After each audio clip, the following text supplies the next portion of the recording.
Bien, hermanos, estamos listos. Vamos a arrancar. Discipulado de Efesios 4:23, Cartago. Hoy es martes 10 de febrero de este 2026. Estamos listos para aprovechar este tiempo que, bueno, martes a martes disponemos para compartir un ratito como amigos, como hermanos, como miembros de la iglesia, con un interés común que es crecer todos juntos, ¿no? En el conocimiento de la palabra como tal. Vamos a pedirle a Jorlene, ¿estás ahí, Jorlene, para que nos regales una oración para arrancar? Sí, Señor. Eso ya. Padre, en esta noche, Señor, venimos delante de ti, Señor, poniendo esta noche de aprendizaje, Señor. Te pedimos, Padre, que nos dé sabiduría, entendimiento, Señor, para poder aprender, para poder no solo aprender, sino poner en práctica lo que hoy vamos a aprender, Señor. Te damos gracias por este día, Señor, porque hoy tu misericordia fue nueva como cada mañana. Y te doy gracias, Señor, por todos los que estamos aquí hoy presentes, Señor, tratando de aprender y de buscar cada día más de ti, Señor. Te damos gracias, Señor, por todo y por cada una de las cosas, Señor, porque tú tienes cuidado de nosotros en todo tiempo, Señor, de nuestras familias, de nuestros hijos, de nuestras alacenas, de nuestras necesidades, Señor. Tú tienes cuidado en todo tiempo, Padre. Te damos gracias, Señor. Y que esta palabra que hoy va a ser compartida, Señor, cale en nuestros corazones, Señor, y incluso, Padre, nos pueda dar respuestas a muchas cosas para poder entender y aprender, Señor. Te damos gracias en el nombre de Cristo Jesús. Amén y amén. Amén, amén. Muchas gracias, Jorlene. Amén. Bueno, voy a compartirles la pantalla y vamos viendo el material. Ustedes me avisan si lo ven, ¿no? Sí, señor, sí se ve. Sí, pastor. Ok.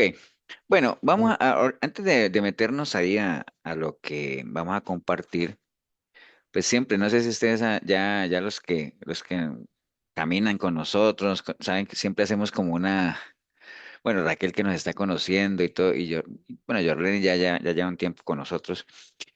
Siempre como una introducción, ¿no? Eso digamos, en el lenguaje de la prédica o de los mensajes se llama una plataforma, ¿no? Una enseñanza siempre tiene una plataforma como de arranque, el desarrollo y al final tiene un cierre, ¿no? Entonces, antes de meternos al tema, eh, comentarles esto, ¿no? Que en algún momento hemos compartido también, nosotros estamos viviendo unos tiempos muy acelerados, ¿no? O sea, imagínense, ya hoy es 10 de febrero, ya hace poquito nos estábamos dando el feliz año, ya prácticamente febrero se fue, ¿no? Porque febrero es el mes más corto y ya prácticamente se partió, ¿no? Es como unos tiempos muy acelerados, ¿no? Como muy rápido se va todo el tiempo, aunque el tiempo es el mismo, pero pareciera como que no le rinde a uno de la misma manera. La otra vez, o en otros tiempos, el mes de enero era un mes, larguísimo. Y entonces, pero llega el 1 de enero y prácticamente se va volando, ¿no? Entonces, son tiempos de mucho acelere y ese mismo acelere, ese mismo agite, pues genera ansiedad y angustia en muchas personas, ¿no? No en todas, porque pues realmente hay gente que sí maneja bien esas partes, pero digamos que en una gran mayoría de gente mantiene inmersa en cuadros de ansiedad, de angustia, no solo por la parte económica, que diría yo que es la que más ansiedad y angustia genera, o sea, no es un secreto que la parte del dinero, que aunque uno diga que el dinero no lo es todo en la vida y todo eso, pero la parte económica es quizás la que genera más conflictos a nivel de pareja, más ansiedad, más temas angustiosos, ¿no? Entonces, pero no solamente eso, ¿no? También obviamente está la inestabilidad social en la que vivimos, el deterioro moral, digamos también toda la parte política, sobre todo aquí en Costa Rica que estamos en todo esa tormenta política que hay ahorita con cambios de gobierno, hay gente que conformes e inconformes, bueno, de todo hay, ¿no? Entonces, en todo ese caminar acelerado, digámoslo así, acompañado de angustia, acompañado de estrés, acompañado de todo lo que ustedes quieran, pues uno puede notar en buena parte de la población, digámoslo, y hasta en nosotros mismos, una serie de comportamientos que no son los mejores, ¿no? Digámoslo así, y que día a día se cometen, ¿no?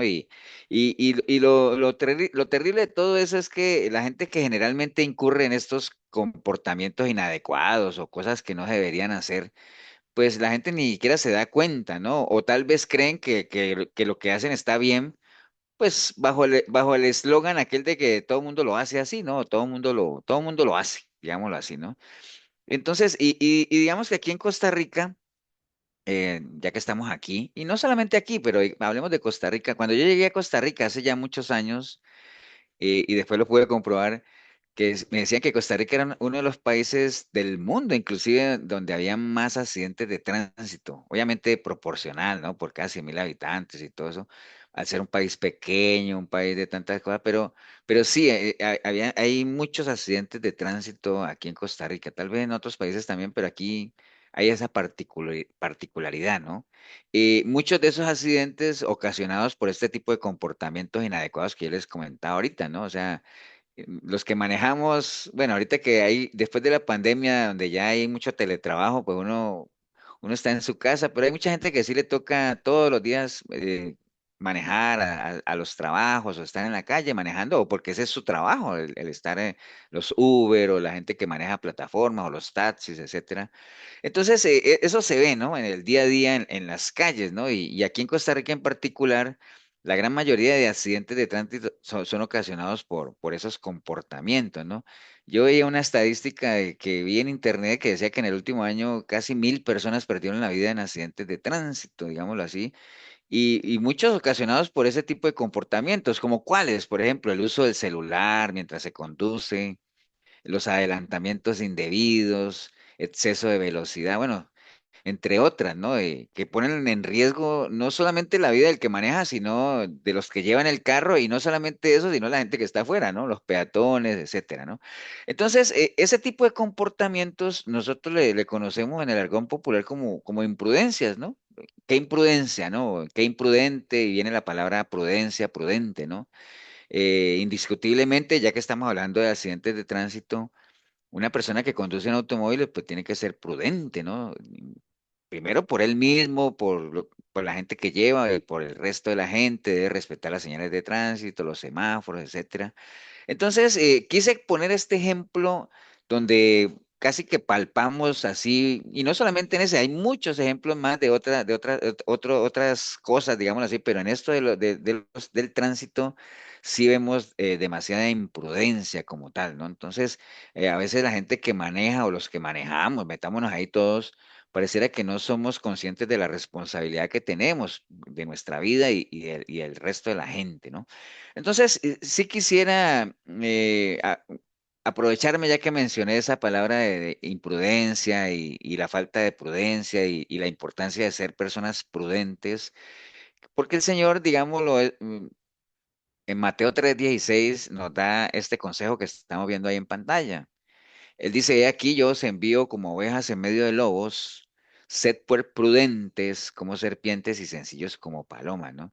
Son consejos que él nos da. Entonces, hoy quisiera hablarles sobre el arte de ser prudentes y sencillos, ¿no? Porque definitivamente es un arte, ¿no? El que uno logre ser una persona prudente, eso es un arte, y en que uno logre, de acuerdo a lo que el Señor espera de nosotros, que seamos personas sencillas, pues también no deja de ser un arte, ¿no? Ahora, ¿qué es un arte, no? ¿Y por qué lo estoy asimilando a un arte?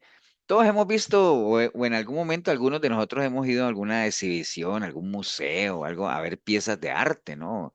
Una pintura, yo creo que todos tenemos en la casa alguna pintura, o algunos de nosotros inclusive practica algún arte, ¿no? Un arte es una capacidad o habilidad de hacer algo, es entendido generalmente como cualquier actividad o producto realizado con una finalidad estética y también comunicativa, mediante la cual se expresan ideas, emociones y en general una visión del mundo a través de diversos recursos como los plásticos, lingüísticos, sonoros, corporales y mixtos. Bueno, esa es la definición de diccionario de lo que es el arte, ¿no? Pero en castellano nuestro, así como resumiendo, un arte es esa habilidad, digámoslo, de que nosotros tenemos de hacer o transmitir algo, ¿no? Porque el hecho de, por ejemplo, de uno ser un orador o la gente que echa discursos, los políticos, por ejemplo, algunos, no todos, ¿no? Pero los políticos, si hay algo que tienen, es que tienen buena oratoria, ¿no? O sea, y entonces eso a la larga es un arte, ¿no? O sea, es esa habilidad de hacer algo de una manera fina, estética, de una manera pulcra,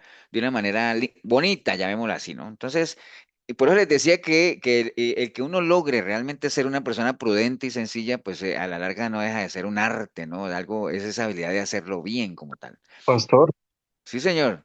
eso es como un talento. Sí, también puede ser.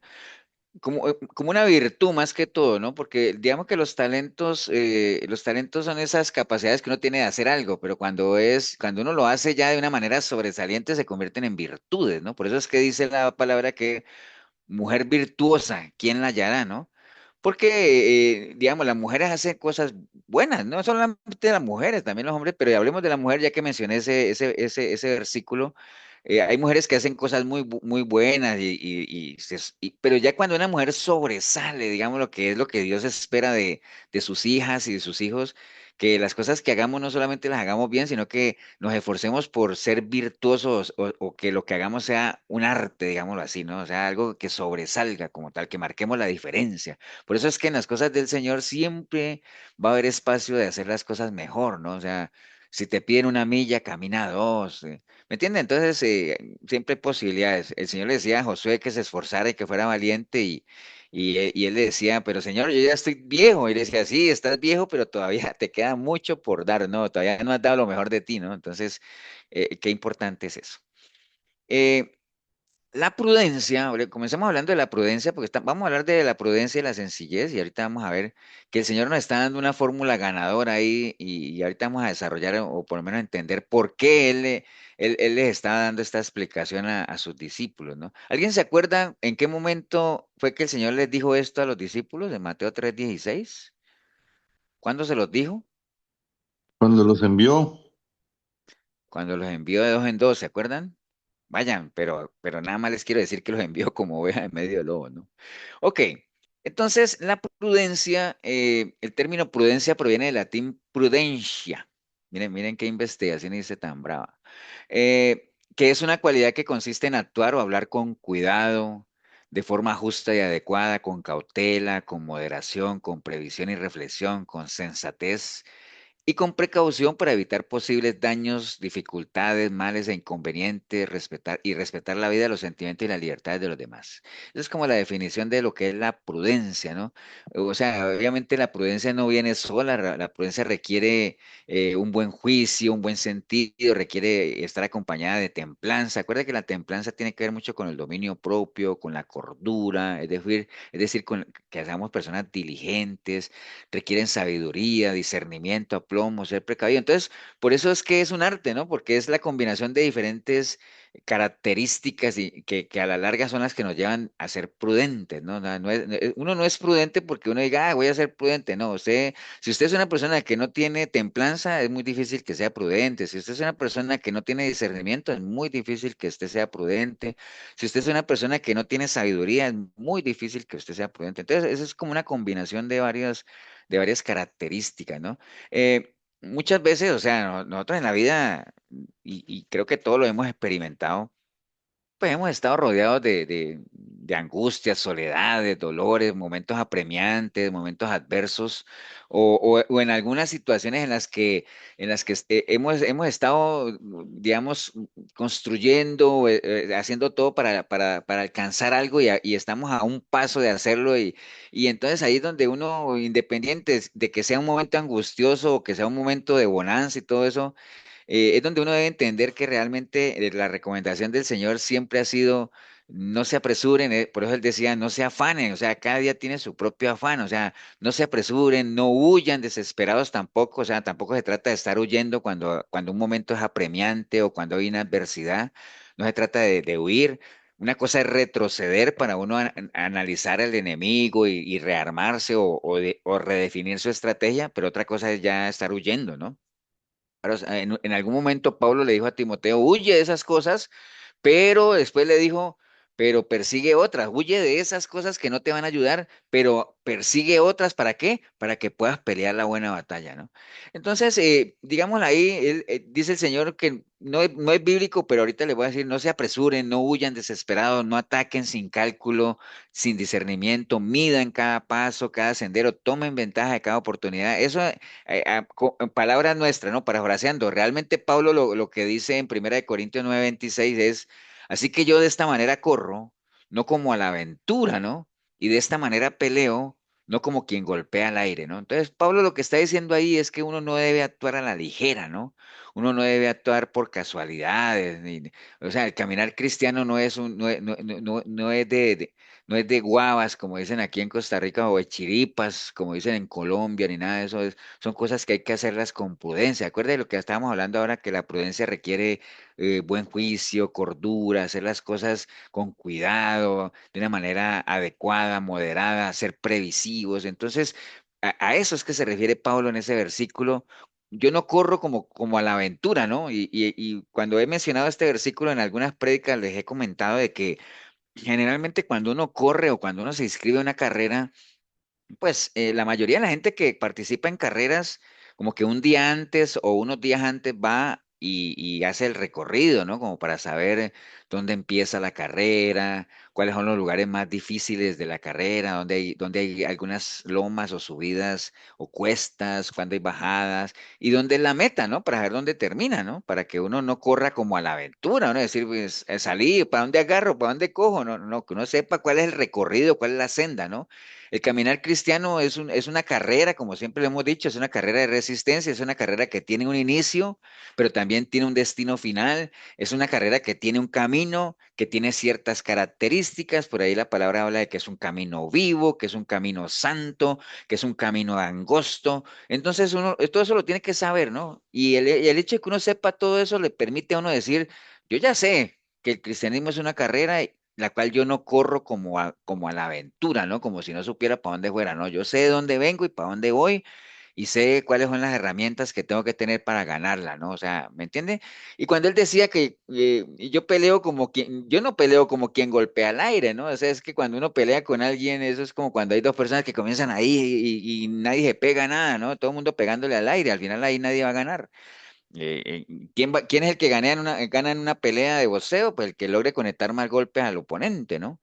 Entonces, en eso resume Pablo, digamos, lo que es nuestro caminar cristiano, ¿no? Y no dejar las cosas a las casualidades, sino hacerlos con prudencia, entendiendo que la prudencia es lo que les hablaba ahorita, hacer las cosas obviamente con previsión, con reflexión, con sensatez, ¿no? A eso se refiere, ¿no? Y por otro lado, la sencillez. La sencillez es esa actitud franca, sin duplicidad ni ambigüedad, denota lealtad, pureza, generosidad. Y en la Biblia obviamente encontramos que esta palabra sencillez se usa generalmente para determinar a personas que son humildes, ¿no? La sencillez y la humildad van muy agarraditas de la mano. Nosotros podemos encontrar que las personas, pues por lo general, que son sencillas, a veces cuando uno habla con alguien y uno ve que esa persona es muy educada, muy suave para tratar a la gente, muy tranquila a la hora de actuar, que es moderada. Entonces uno dice, mira, qué persona tan sencilla, ¿no? O sea, mira, me gustó la sencillez de esa persona, ¿no? Entonces, la sencillez es un don, o sea, es una capacitación, no cualquiera tiene esa capacidad de ser sencillo, por eso les decía yo ahorita que el Señor, es una de las recomendaciones del Señor, sean sencillos, ¿no? Que la sencillez está muy ligada a la mansedumbre, el Señor dice, sean mansos y humildes, como yo, ¿no? Acuérdense que la sencillez se liga a la humildad, ¿no? Entonces, es algo que a nosotros nos agrada, ¿no? O sea, yo creo que a todos los que estamos aquí o a la gente en general, le agrada la gente que es sencilla, ¿no? O sea, y en la medida en que nosotros seamos sencillos, pues nosotros también de seguro que le vamos a agradar a la gente que tiene cordura, digamos, la gente que es prudente, ¿no? Una persona prudente conecta con una persona sencilla y lo ideal es que uno tenga las dos cualidades. Dice la palabra en Proverbios 13:16, dice que todo hombre prudente procede con sabiduría, mas el necio manifiesta necedad. Entonces, ahí estamos viendo de que cuando Proverbios pone estos textos o estos versículos que son, digamos, como antagónicos, es porque está queriendo casi que decir que una cosa es contraria a la otra, ¿no? Mientras que un hombre prudente procede con sabiduría, un necio manifiesta necedad. Esto quiere decir que entonces un antagónico de un hombre prudente puede ser un necio, ¿no? Recordemos que un necio es una persona que, aunque esté equivocada, persiste en su error, ¿no? En su equivocación como tal. Por más que usted le muestre evidencia, le quiera hacer salir del error, él se mantiene ahí, ¿no? Y defiende su postura, precisamente por la misma necedad, ¿no? Entonces, este versículo que dice que todo hombre prudente procede con sabiduría, mas el necio manifiesta necedad, Dicho de otra forma, podría ser que todo hombre prudente actúa de una manera sabia, ¿no? Y básicamente sus acciones reflejan su sabiduría. La sabiduría de cada uno de nosotros se hace visible por la manera en que nosotros actuemos, ¿no? O sea, recuerda que nosotros tenemos conocimiento y el buen uso del conocimiento es lo que conocemos como sabiduría. Y esa sabiduría se hace visible cuando nosotros hacemos cosas, pues, que reflejan buenas decisiones, cosas que son correctas, cosas que están muy ligadas a lo que vimos ahora de la prudencia y la sencillez, ¿no? Por el contrario, el necio pues en todo lo que habla, en todo lo que hace, la gente reconoce fácilmente su necedad. Y la necedad más grande que habla, ¿cuál creen ustedes que es la necedad más grande que la Biblia menciona? Dice el tonto, no existe Dios. El necio, ¿no? No, O sea, estamos hablando del el necio. necio, el necio. La Biblia dice que el necio dice en su corazón que no hay Dios. Esa es la necedad más grande que hay cuando, pues obviamente no podemos negar que detrás de un universo tan perfecto, una creación tan perfecta, tiene que haber alguien, ¿no? Y tiene y pues obviamente por eso es que se le llama necio, ¿no? Eh, pero entonces aquí viene la pregunta, ¿no? ¿Cómo podemos nosotros reconocer si una persona es prudente o cómo podemos nosotros mismos saber si realmente somos o no somos prudentes, ¿no? Entonces, hay algunos Pastor, ejemplos. Sí, señor. disculpe que lo interrumpa. Una pregunta. Y con Ujú. lo de la sencillez, es que hay mucha gente que cree que ser sencillo es ser pobre, pero la sencillez no es No, pobreza. no, no, no. Es que, digamos, como la sencillez va muy ligada a la humildad, entonces la gente cree que eso es como, ¿se acuerdan el ejemplo que nos ponía el pastor Tibor que decía, es que sí, dicen que es que, ay, mire tan humilde, mire que tiene la camisa rota y se le salen los pelitos del de aquí, que, ay, tan humilde. No, eso no tiene nada que ver con la humildad, ¿no? La sencillez y la humildad no tienen nada que ver con, pues no digamos que la pobreza, ¿no? Porque una cosa es ser pobre y otra cosa es ser miserable. Digamos, el hecho de que yo sea, si yo puedo ser una persona pobre, pero ser una persona digna, con carácter, ser una persona que no descuido mi presentación personal y la ropa que yo me ponga puede que no sea de marca, puede ser que la compré en la ropa americana, pero siempre para cosas importantes me pongo lo mejor que tengo. ¿Me entiendes? Entonces, no tiene que ver nada el ser sencillo y ser humilde con ser pobres. ¿Me entienden? Entonces, ni modo que uno va a ver, o a veces uno ve gente, es más, yo no sé si ustedes se han topado o no, pero hay gente, habitantes de la calle, gente que, por diosera, que son orgullosos. Ah, Eso le iba a decir fácil, sí. Hay gente que es pobre, digamos, y usted, por ejemplo, ofrece regalar ropita o cosas así y no la aceptan. sí, hay gente que dice que son transeconómicos. ¿Usted sabe cuáles son los transeconómicos? No Yo había no escuchado sé, ese término. ¿Ah? ¿Cuáles? No, yo pastor, no, no había escuchado. yo no sé. Eso es un chiste, ¿no? Dice, ay, es que yo soy transeconómico. Dice, ¿y cómo así? Dice, no, es que yo soy rico, pero estoy atrapado en el cuerpo de un pobre. Qué bien, es un chiste, ¿no? Nada más, pero bueno, cierro ese paréntesis. Bueno, entonces sigamos. En la Biblia, obviamente, ya tenemos claro, ¿no? La sencillez y la humildad no tienen nada que ver con la pobreza. Eh, Cuando hablo de la pobreza me refiero a la escasez total y todo eso, porque obviamente hay gente, es más, la gente que, y no sé si ustedes lo han podido comprobar, pero yo sí lo he podido comprobar, que la gente que es rica, hablando de que tiene mucho dinero, pero que es de cuna, son las personas más sencillas que hay. Cuando es una riqueza de cuna, pues, pero hay otra gente que tiene riqueza, o sea, tiene plata, pero que la ha conseguido quién sabe cómo y son súper prepotentes y orgullosos, ¿no?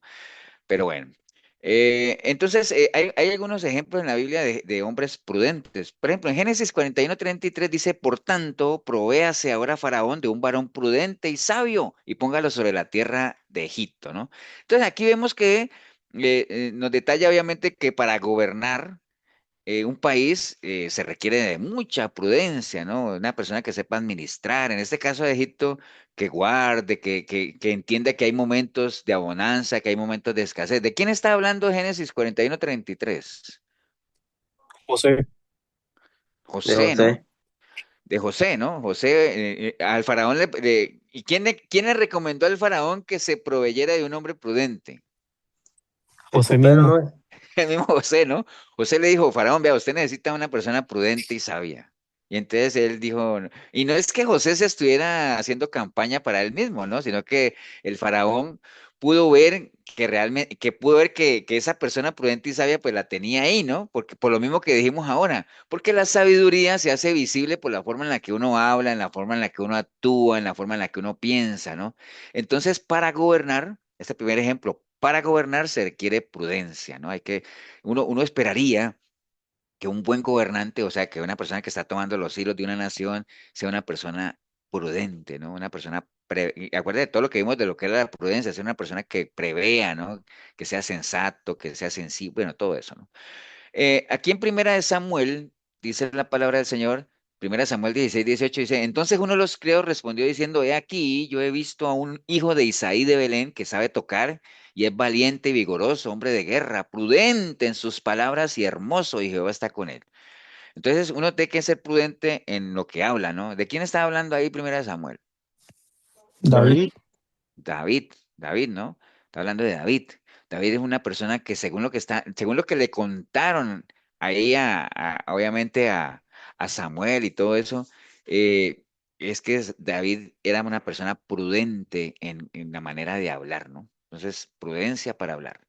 Segunda de Crónicas, 2:12 dice, además decía Irán, bendito sea Jehová, el Dios de Israel, que hizo los cielos y la tierra, y que dio al rey David un hijo sabio, entendido, cuerdo y prudente, que edifique casa a Jehová y casa para su reino. Entonces, para construir, digámoslo, se necesita prudencia. En este caso, para construir el templo. ¿De quién está hablando?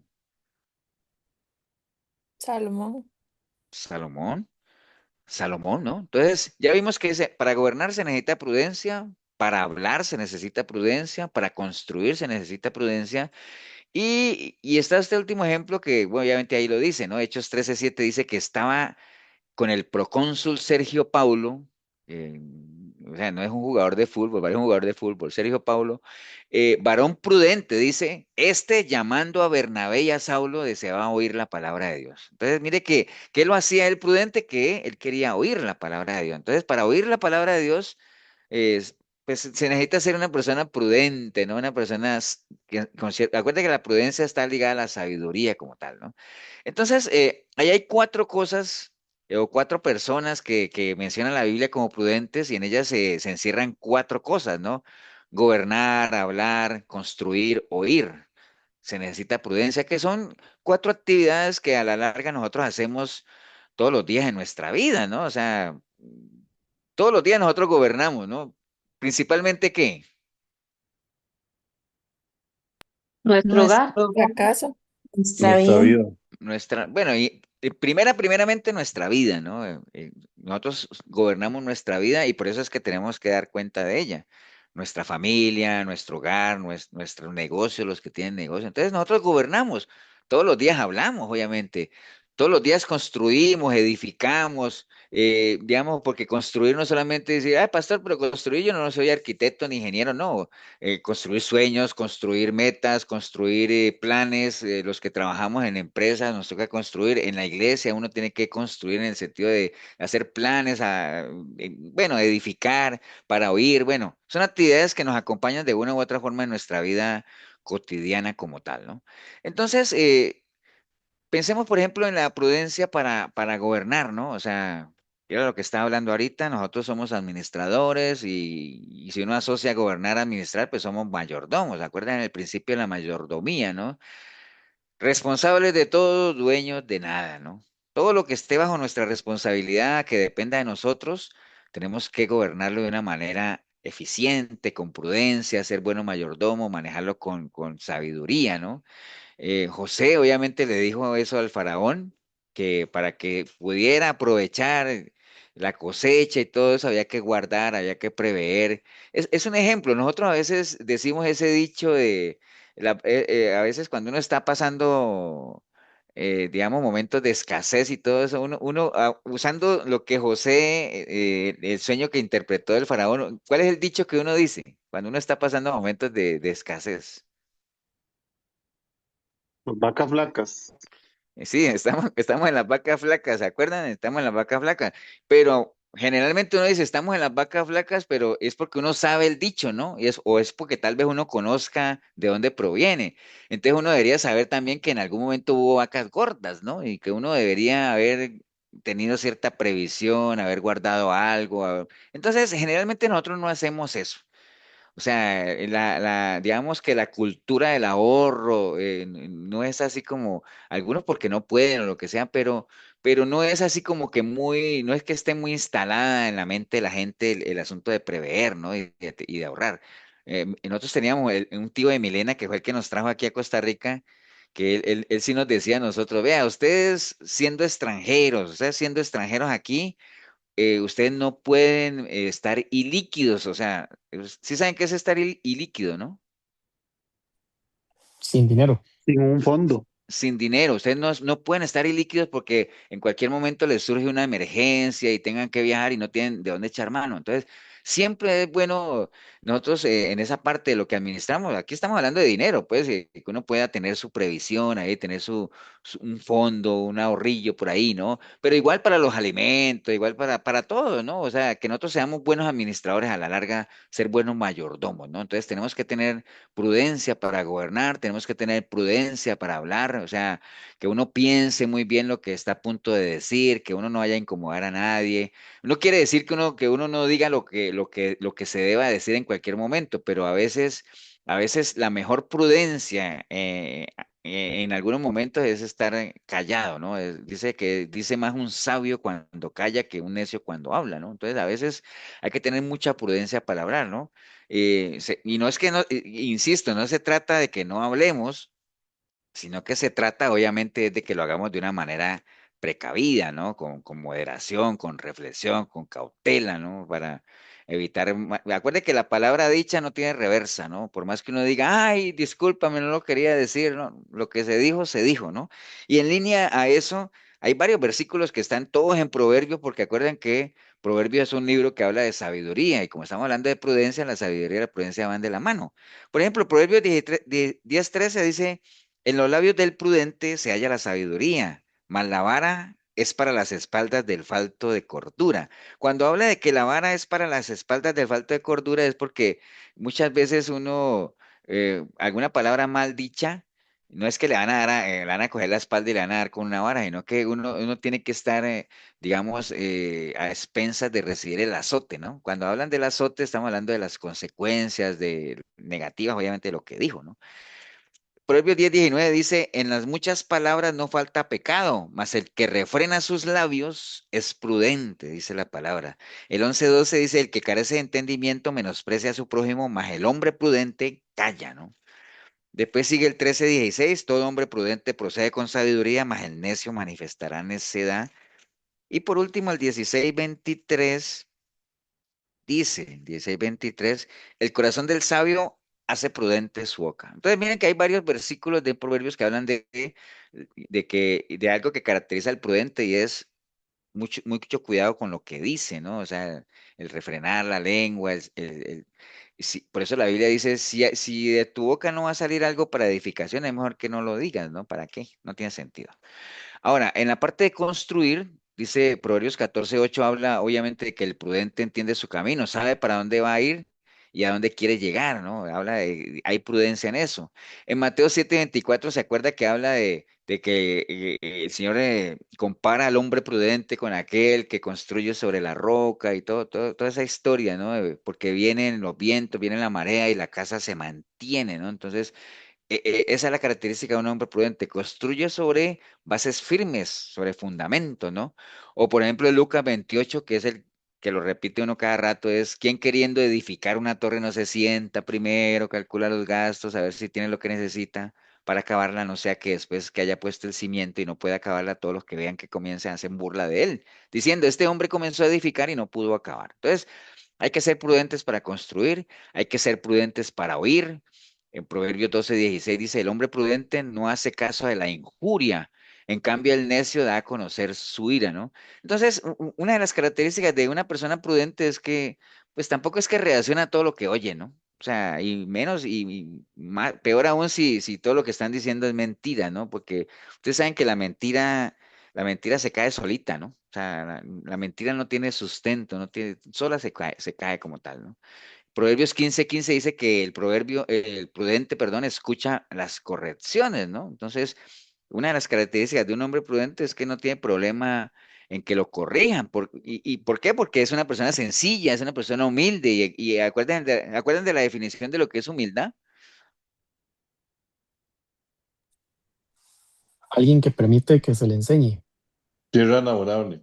Tierra laborable, ¿sí? ¿Qué quiere decir eso? Una persona en la que se puede trabajar, ¿no? En la que se puede sembrar, o sea, no tiene problema en decir, no sé, quiero aprender, ¿no? Pero también hay sencillez o humildad cuando alguien sabe y digo, yo no tengo problema en compartir lo que sé, ¿no? ¿Me entiendes? Entonces la humildad se mueve en esas dos vías como tal. En el capítulo 2 de Tito, cuando Pablo mandó a Tito a Creta, ¿se acuerdan a que pusiera orden allá?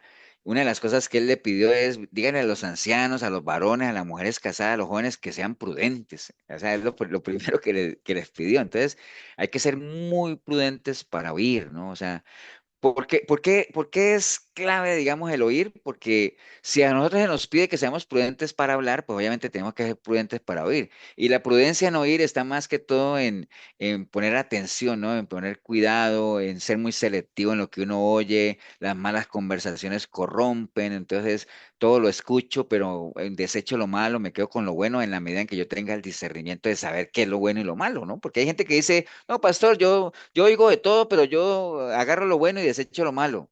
Pero uno dice, no, pero ¿cómo va a saber esta persona si esta persona no sabe ni dónde está parada? ¿Cómo va a saber qué es lo bueno y qué es lo malo? Y así pasa con muchísima gente que oye de todo, ¿no? O sea, tristemente en el pueblo cristiano hay gente que oye de todo, que no es que esté mal, lo que está mal es que oigan de todo sin estar preparados para oír de todo, ¿entiendes? Uno tiene que tener discernimiento como tal. Ok, bueno, entonces, retomando lo que leímos arriba de Mateo 10:16, que el Señor decía, he aquí, yo os envío como ovejas en medio de lobos, sed pues prudentes como serpientes y sencillos como palomas, ¿no? O sea, ¿por qué el Señor les está diciendo eso a los apóstoles que estaba a punto de mandarlos y todo ese asunto? Bueno, digamos que la hostilidad hacia las cosas de Dios, pues no es nuevo, ¿no? O sea, eso siempre lo ha habido, ¿no? Y mucho más ahora en estos tiempos, con todo esto del adelanto tecnológico, el crecimiento, pues digamos que es como más palpable, digámoslo, este ambiente anticristiano, ¿no? Donde se ha sacado a Dios de todo lado, ¿no? O sea, a Dios lo han sacado de las escuelas, de las casas, de las familias, de todo lado lo han sacado. Entonces, eso no es algo nuevo, ese ambiente hostil, digámoslo, para el cristiano, ¿no? Entonces, precisamente por eso, esa es una de las razones por las cuales nuestro Señor Jesucristo tuvo que venir ya a recuperar lo que se había perdido, digámoslo, y parte de lo que se había perdido era precisamente eso, ¿no? La identidad cristiana como tal, la gente caminaba sin rumbo fijo, sin esperanza como tal, y al punto que él veía, el Señor veía a la gente y se entristecía porque, ¿cómo veía él a la gente? Como ovejas sin pastor.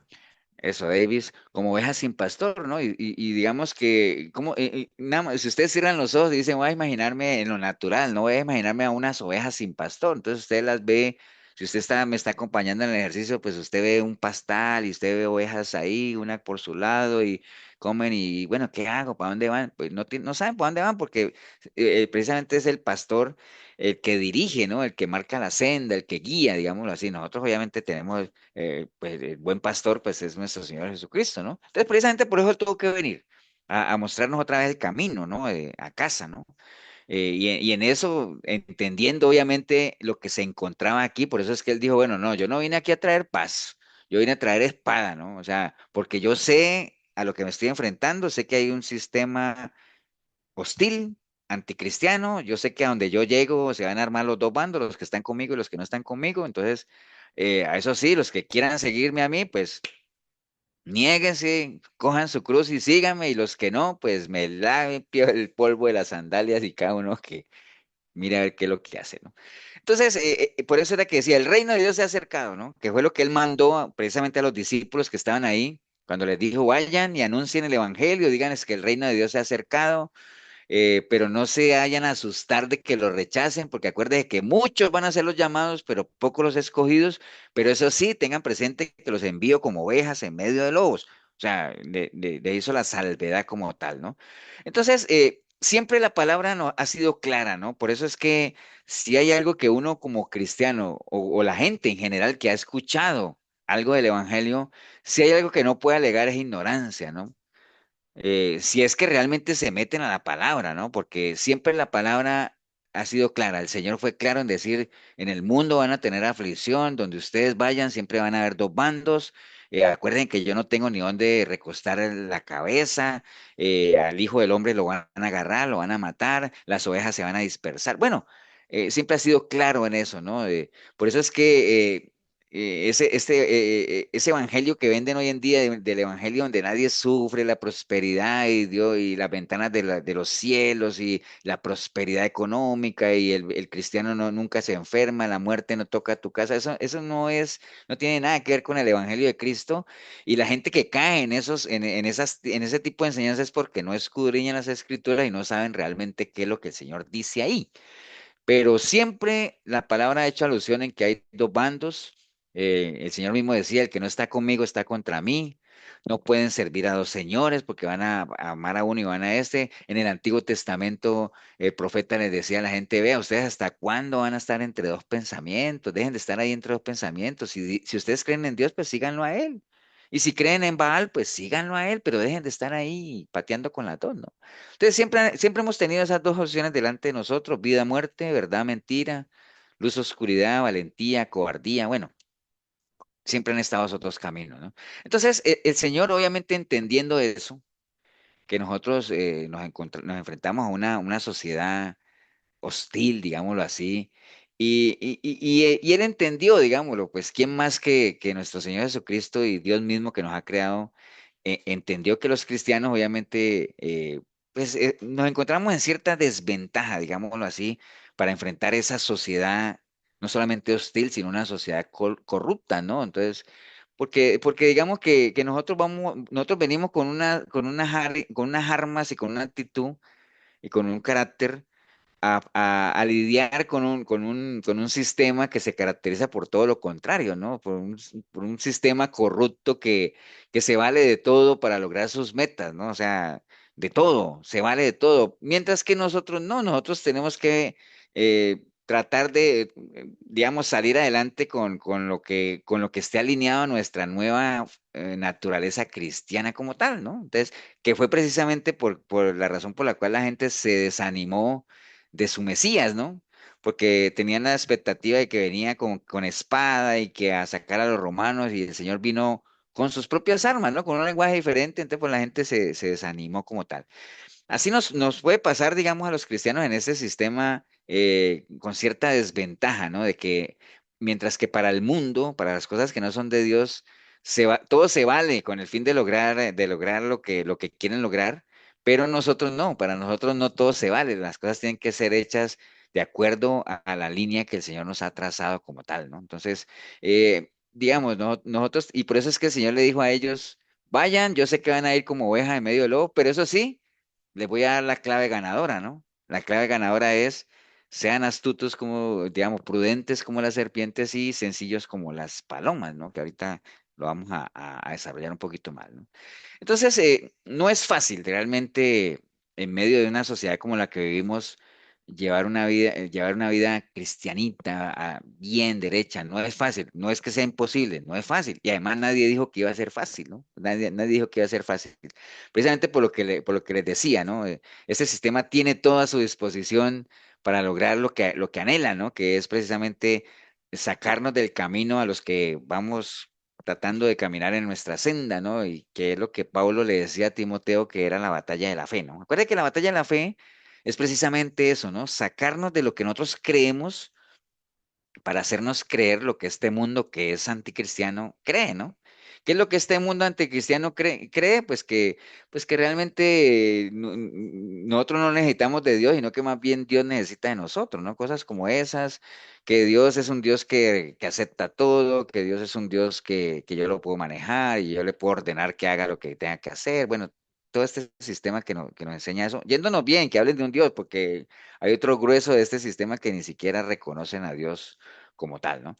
Pero bueno, a pesar de todo eso, de lo hostil que puede llegar a ser, pues Dios espera, obviamente, y está convencido de que así va a ser, de que toda persona que ha venido a los pies de Él, que le ha entregado su vida, pues pueda vencer, ¿no? En medio de esta sociedad. Y por eso el Señor dijo, no se preocupen, que yo ya vencí, ¿no? Tranquilo, o sea, por más que fue adverso para mí también, me rechazaron y todo, pero yo ya vencí, ¿no? Yo lo vencí y ustedes también pueden vencer pues en la medida en que sigan las huellas que yo les di, los pasos que les di, porque conmigo pues pueden ser más que vencedores, pero eso sí, tienen que seguir los consejos como tal. Entonces, en medio de, de esos consejos que él le dio a sus discípulos, bueno, involucra esos cuatro animales, ¿no? Ovejas, lobos, serpientes, palomas. Y por qué utiliza esos animales? Bueno, en este caso los usó, pero acuerde que el Señor ha usado una cantidad de ejemplos en medio de sus parábolas y las analogías, que en algún lado por allá utilizó las águilas, utiliza las gallinas, utiliza los cabritos, bueno, ha utilizado de todo un poco, ¿no? Pero aquí en particular usó las ovejas, los lobos, las serpientes y las palomas, precisamente para ilustrarles a ellos cómo deberían vivir esa misión a la cual los estaba mandando, ¿no? Entonces, como quien dice, lo- sepan a qué van, como ovejas en medio del lobo, pero les voy a dar la fórmula ganadora y es que ustedes tengan la prudencia de la serpiente y la sencillez de la paloma. Obviamente, como el Señor los estaba mandando a predicar, digámoslo, o a anunciar las buenas nuevas. Este pasaje tiene que ver con lo que cada uno de nosotros vivimos en el momento en que por lo menos emprendemos ese caminar para el cual hemos sido miembros de la iglesia, que es ir a predicar el evangelio, llevar el evangelio, a ser discípulos, ¿no? Entonces tiene que ver con la predicación del evangelio, ¿no? Y que en ese entonces era hostil, ahorita también sigue siendo hostil. La única diferencia es que en ese entonces hasta los mataban por lo que hacían, ¿no? Y personas se hacían matar por eso. Hoy en día tampoco vamos a decir pues que uno se pone a predicar a un parque y lo van a apedrear, ¿no? Tampoco, ¿no? Pero que hay hostilidad, la hay, ¿no? De otra manera, pero la sigue habiendo. Ok, entonces hablemos primero de esto de ovejas entre lobos, ¿no? Ovejas entre lobos, ¿no? Cuando él dice, los mando a ustedes como ovejas entre lobos. Entonces el Señor, como les decía ahorita, él tenía claro, él entendió las desventajas que sus discípulos, sus apóstoles, sus seguidores en general, pues iban a tener, ¿no? Y por eso usó ese término de oveja de medio lobo, que era algo muy conocido. Recuerden que en ese entonces, si había una actividad muy practicada, era la del pastoreo, ¿no? La de las ovejas como tal. Entonces la gente sabía, ¿no? Exactamente qué era lo que les esperaba, ¿no? Y básicamente lo que les esperaba era lo que les decía yo ahorita, ¿no? Los discípulos en general pues ellos no era que externamente hubieran sufrido pues algún cambio visible como tal, o eso es como, por ejemplo, no sé si ustedes se acuerdan los que, del Hombre Araña uno, ¿se acuerdan de la película del Hombre Araña uno? ¿Sí la vieron o no? La primerita, la primerita, la original que hubo. ¿Alguien la vio o no? Sí, ¿Se acuerdan cuando lo picó la araña a él, que él era flaquito, flaquito y que se acostó a dormir y al otro día amaneció, pero, ay, que dijo, hay un gran cambio, ¿me entienden? Eso es un cambio visible, ¿cierto que sí? O sea, los discípulos no es que sufrieron un cambio visible, pues, de que ya después de que vinieron a los pies del Señor y se convirtieron en discípulos, ya uno veía a Pedro, pues, que ya andaba corpulento y todo. No, no, ellos seguían siendo igual, ¿no?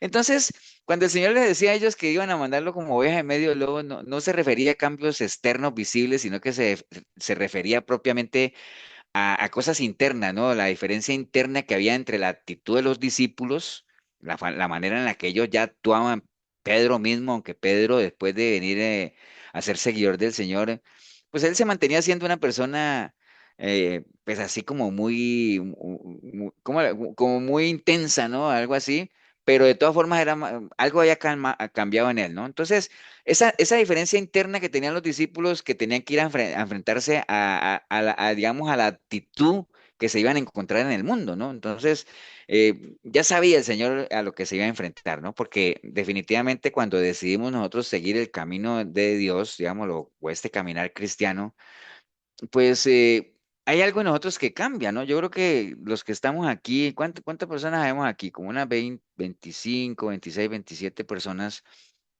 Todos, yo creo que todos, si uno cierra los ojos, si uno se mira años atrás, cuando uno no estaba en los caminos del Señor, pues algo, algo debemos haber cambiado en en nuestra conducta, ¿no? En nuestra manera de ser. Algunos ya han mejorado el carácter, algunos posiblemente, como hablábamos el domingo en la radio de la autoestima, algunos ya han dejado su autoestima baja y ahorita tienen un concepto de cada uno más arriba, acorde a como debe ser, de un hijo de Dios. Entonces, algo debemos haber cambiado nosotros en nuestra conducta, pero obviamente no hacia lo malo, ¿no? Sino que se supone que si éramos agresivos, ahora somos personas más apacibles como tal. Si éramos personas egoístas, ahora somos personas mucho más humildes y sinceras como tal, más pacíficos. Nada que ver con lo que éramos antes, que podría asimilarse más a la agresividad del lobo, ¿no? Como tal, y no de la oveja. Creo que sí, ¿no? Me imagino que cada uno de nosotros hay algo que tiene que haber cambiado, ¿no? Entonces, ahorita podríamos decir que somos más pacíficos, más mansos, no mensos, ¿no? Sino que más mansos que lo que éramos antes, que podrían ser características más tiradas hacia lo que es un lobo como tal. Ahorita vamos a ver cuáles son las características del lobo, ¿no? Y entonces, este cambio que nosotros hemos tenido es precisamente lo que genera ese conflicto, ¿no? A los que hemos decidido seguir al Señor y que el Señor sabía que se iban a enfrentar ellos, ¿no? Porque claro, ya la gente del mundo sigue siendo igual a como siempre los hemos conocido como tal. Y nosotros que antes estábamos con ese tipo de actitudes, ahora no, ¿no? Y entonces ahora, por ejemplo, si uno llega con mansedumbre, hablar verdad, hacer las cosas íntegras, correctas, en un sistema que es perverso, que es malvado, que es corrupto, que es tramposo, que se mueve bajo la mentira. Entonces ahí viene el conflicto, ¿no? Y entonces, ¿de qué manera nosotros podemos mantenernos y sostenernos con nuestra nueva naturaleza, con nuestras nuevas actitudes en ese sistema que nos quiere devorar como tal, ¿no? O sea, es exactamente como si usted pusiera una oveja en medio de una jauría de lobos, ¿no? Entonces, imagínate cómo defenderse esa oveja, ¿no? Y entonces ahí precisamente es importante que el cristiano no sea inexperto, ¿no? Porque esa inexperiencia contrasta con la sabiduría que sabemos que hay en el mundo, porque el mismo Señor lo dijo en Lucas 16:8, dice que los hijos de este siglo, es decir, de este mundo, dice él, son más sagaces en el trato con sus semejantes que los hijos de luz. O sea, son más astutos, ¿no? Entonces, ahí es donde entra uno, la importancia de que uno sea un cristiano maduro, ¿no? Por eso es que hay mucha insistencia en la palabra de que uno no se queden como niños, o sea, crezcan, o sea, tienen que madurar, o sea, ¿me entiende? No se estanquen, tienen que crecer y por eso Pablo oraba por la iglesia y le decía, yo oro por ustedes para que crezcan en sabiduría, para que no sean niños fluctuantes, ¿me entiende? A eso se refiere, porque es una pelea un poco dispareja, ¿no? Una sociedad mundana totalmente corrupta que para los que vale todo, para lograr lo que quieren, contra uno que queremos hacer las cosas bien, caminar en integridad, y no quiere decir, ahora ustedes dirán, pastor, pero entonces se está queriendo decir que somos menos, no, no, lo que pasa es que no es que seamos menos, sino que precisamente pues el Señor dice, como es complicado el asunto y hay conflicto, entonces sean prudentes, prudencia, sencillez, ¿no? O sea, no se dejen arrastrar y llevar por ese acelere, ¿no? O sea, ¿me entienden? Entonces, ahí es donde nosotros Pastor, tenemos que ser personas experimentadas. Sí, señor. Una pregunta, ¿la astucia tiene que ver con la sabiduría? La astucia con la sabiduría. Es que, digamos, eh, ¿qué es una persona astuta? Emma, te voy a buscar, voy a buscar rápidamente cuál es la definición de astucia, nada más para que la asociemos. La astucia viene como con tinta de engaño, ¿no es cierto? Es que no necesariamente. Mira, la astucia dice procedimiento, bueno, la astucia dice procedimiento hábil y engañoso para conseguir una cosa. Digamos, habilidad o ingenio para conseguir cosas con engaño. Sí, sí, como dice Pau, tiene que ver mucho con el engaño. Entonces no tiene, no, digamos, no está muy ligado a la sabiduría como tal, porque es un sabio, no es de sabios engañar, digámoslo así, por decir algo, ¿no?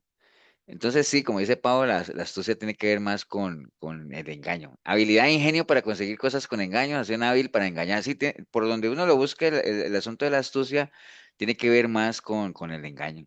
Sí. Es que yo suelo decirle a Sebas que el mundo es de astutos, Ujú. porque al final de cuentas uno en el mundo tiene que saber cómo jugársela, digamos.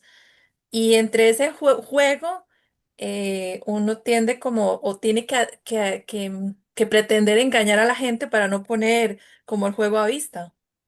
Sí, sí, sí. Y es que es precisamente eso que Pau dice, que nos pone en desventaja, no en desventaja, sino que nos pone alerta, digámoslo así. Nosotros estamos lidiando con un mundo astuto, digamos, que se vale de lo que sea para conseguir las cosas, dentro de los cuales está el engaño, ¿no?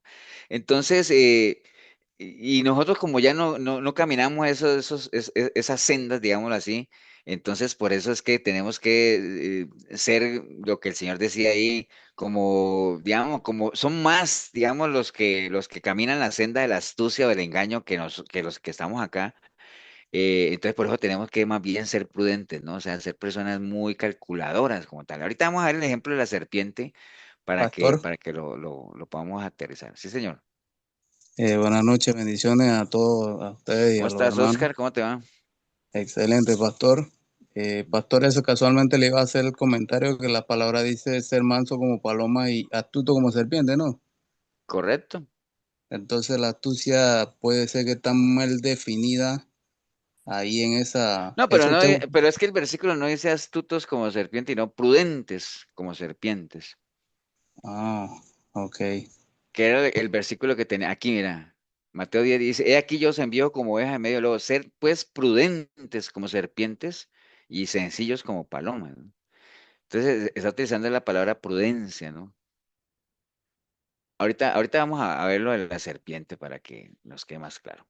Eh, ok, íbamos aquí, íbamos en ovejas en medio de lobos.